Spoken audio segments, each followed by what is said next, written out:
Sa video nga na ito ay isi-share ko sa inyo ang mga halaman na pwedeng ilagay sa ating mga kusina o sa kitchen. So gusto mong malaman? Tapusin mo ang video na ito. Hello everyone! Hello mga ka-jungle! Welcome again to my YouTube channel and my Facebook page. So since today is the first day of December, so isi-share natin ang mga halaman na perfect sa ating mga kusina o sa kitchen. Syempre doon na tayo magiging busy doon sa kitchen kasi syempre holiday is coming and kailangan na natin maglagay ng mga halaman sa ating kusina. So ang unang halaman na pwede ilagay sa ating kusina ay ang ating mga Anthurium magnificum. So this one is a beautiful plant. So this has a beautiful leaf also and a velvet one.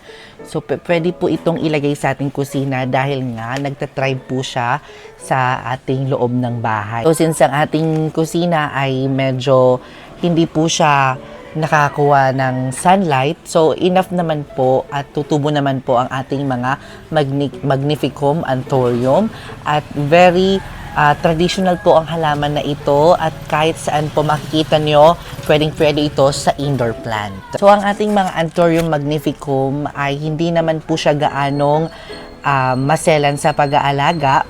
Kaya lang, ayaw niya lang yung palagi silang dinidiligan at saka ayaw niya lang din na always silang nilalagay sa afternoon sunlight. Dapat talaga morning sunlight lamang po hanggang 6 a.m. up to 7 a.m. lang. Parang 1 hour lang yung exposure niya sa sunlight. Kasi kapag ma-expose na siya ng todo, magkakaganito po siya para magkaka-crispy po siya. So, yun. Kasi nalagay ko po siya sa tutok sa sunlight. So, nagkaganin po yung kanyang mga dahon. So, ayan. Pero kapag ilalagay naman po siya sa kusina, mas better at maganda po iyan. Kasi magta-try po ang ating mga Anthurium magnificum. So, ang sunod naman ay ang ating gloriosum. So, Philodendron gloriosum. Ang mga philodendron ay hindi po kinakailangan ng enough sunlight. Mas better po yung indoor lang. Kasi syempre nasa ilalim po siya ng mga puno. Kapag mapapansin nyo, doon po siya tumutubo. So, kapag nasa kusina, syempre, kapag nagluluto tayo o naguhugas tayo, merong humidity na nagaganap. Nagaganap talaga. So, mapupunta yan dito sa ating philodendron at mas nagiging okay po siya at pwede talaga siya ilagay sa ating kusina. Lalo na kapag may bintana ang inyong kusina, mas better po iyan.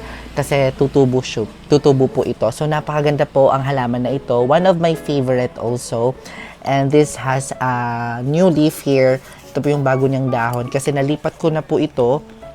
Ito po yung bagong dahon niya. So, meron na po pong isang pausbong na din na dahon. This is not a common plant, mga ka-jungle. Hindi po siya isang common plant like pothos or money plant. Hindi po siya common. So, medyo hindi naman siya mahirap hanapin, pero hindi po siya common. Minsan lamang po siya nakikita, lalo na sa mga ating mga tahanan. So, ito po ay mabibili sa mga garden shop or sa marketplaces. Mabibili nyo na lang po ito ng 300 pesos hanggang 500 pesos. Depende po yung kanyang dahon kung ilan po ang dahon niya. Ito nabili ko ng 250 pesos. Madami na po iyan. So, pwede po ito ilagay sa ating kusina, mga ka-jungle, dahil nagtatribe din po ito sa ating indoor plant. So, ang next naman, mga ka-jungle, ay itong ating Philodendron Florida Beauty. So, this one is a Florida Beauty, not a ghost kasi hindi naman po siya variegated. I don't know, kasi yung ibang mga variegated ay magaganda. Pero itong Philodendron ay napakaganda at pwede talagang ilagay sa ating kusina at bagay na bagay ito. Ayan, tingnan nyo naman, napaganda yung kanyang dahon. Ayan, pure green.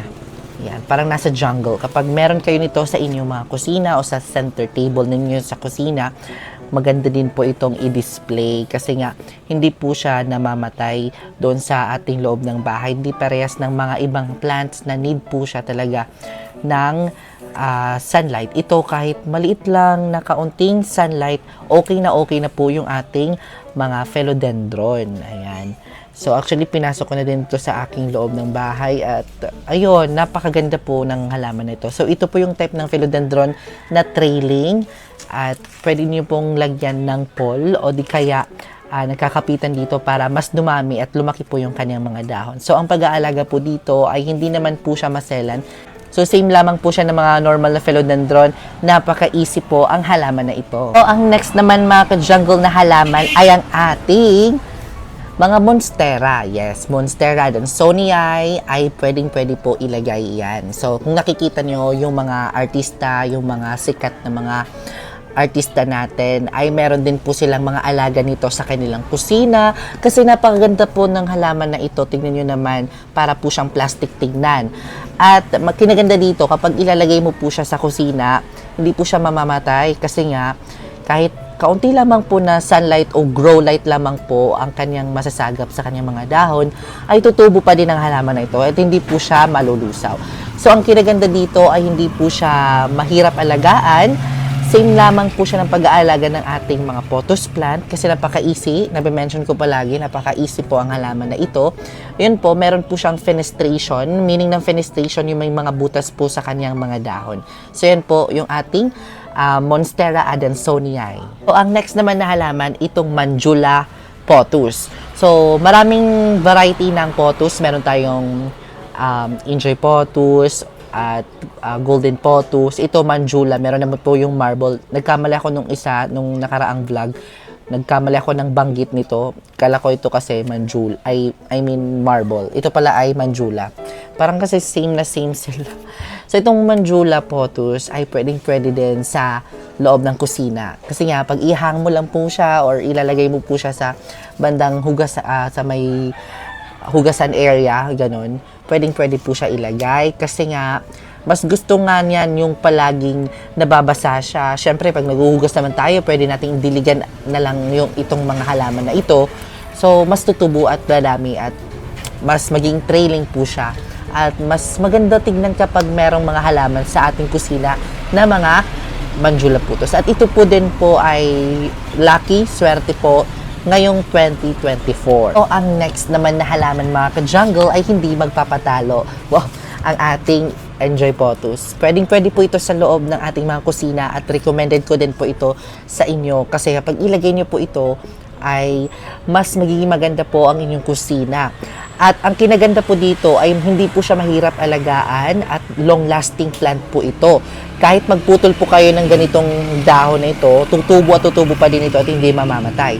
Di pares ng mga iba't ibang halaman na walang ganito, walang mga roots dito sa gilid.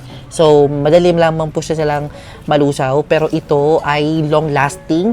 Hindi po siya nagdo-dormant. Meaning ng dormant, kapag itanim natin, may mga season na hindi siya nag-grow. Pero ito, very long-lasting po ang halaman na to. Kahit anong season po ay tutubo ito. So, ang next naman na halaman na ipapakita ko sa inyo ay ang ating Epheprenum pinnatum. So, this one is a very beautiful plant and as you can see, it's thriving right now and pwedeng-pwede mo po itong ilagay sa inyong kusina. Lalo na kapag nakahang po siya. Ayan, maganda po siya tignan. O di kaya ilagay nyo sa centerpiece, mga ka-jungle, lagyan po ng pole. Maganda po yan. At same naman po siya ng pag-aalaga ng mga pothos natin. At need lamang po siya ng palaging dinidiligan kasi sobrang nipis po ng mga dahon ng pinnatum natin at need po siya ng dilig. So, kinakailangan pag nasa kusina po siya ay nasa hugasan po siya para madali na lang ang pagdidilig, di ba? And recommended ko po kasi napakaganda po ng halaman na ito at meron din po tayong mga variegated one. And the next one, syempre, yung ating golden pothos. This one is recommended ko din po sa kusina ninyo kasi nga ito po ay nagtatribe sa low light environment. When it comes to the care tips of this plant, for example, more light, more watering, less light, less watering. So, this is how we take care of this golden pothos. Napakadali lamang po. Madami na po akong na-propagate dito. At itry nyo po ilagay sa inyong mga kusina at magta-try po iyan. So, ang next naman mga ka-jungle ay ang ating mga succulent plant. Ayan. So, dito po sa gilid ay hindi po siya succulent. Ito po ay air plant.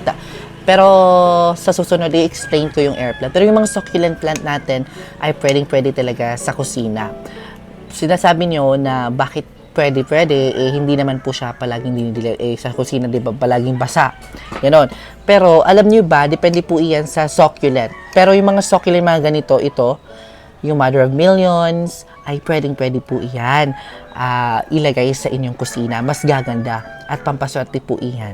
So, syempre, hindi mawawala ang aloe vera. Dapat ilalagay niyo po ito sa kusina ninyo kasi for example, nasugatan kayo hindi na kayo pupunta sa inyong garden, dito na lang kayo kukuha.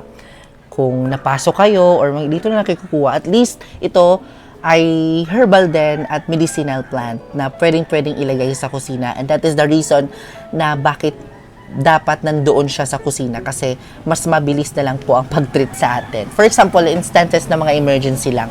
Pero, isa din kasi itong nag-air purify sa ating loob ng bahay. So, it can aggravate the toxins, formaldehyde sa ating tahanan. Kaya, perfect na perfect ito sa ating kusina. So, ayan mga ka-jungle, na-share ko na sa inyo ang mga perfect na halaman sa inyong kusina. Actually, lahat ng mga halaman, perfect na perfect talaga when it comes to indoor plant ang pag-uusapan. Pero, meron tayong mga halaman na outdoor na hindi pwede sa loob ng ating tahanan kasi, syempre, mas gusto nila yung more light kaysa sa less light ang tinatawag. Itong mga halaman na nabanggit ko ay based lamang po sa ating research at based lamang po sa ating experience. So, depende po sa inyo kung itatry nyo, ilalagay nyo sa inyong kusina, pero alam ko ilan sa inyo nagtatry na. I-comment nyo naman kung lahat na nilito ay natry nyo na sa inyong kusina at let me know in the comment section below. I'm very happy na natapos nyo ang video na ito at I hope may natutuhan kayo in this episode at kung meron man, i-comment mo na yes. At ayan na nga, maraming salamat sa panonood and I will see you next episode because more plant, less stress.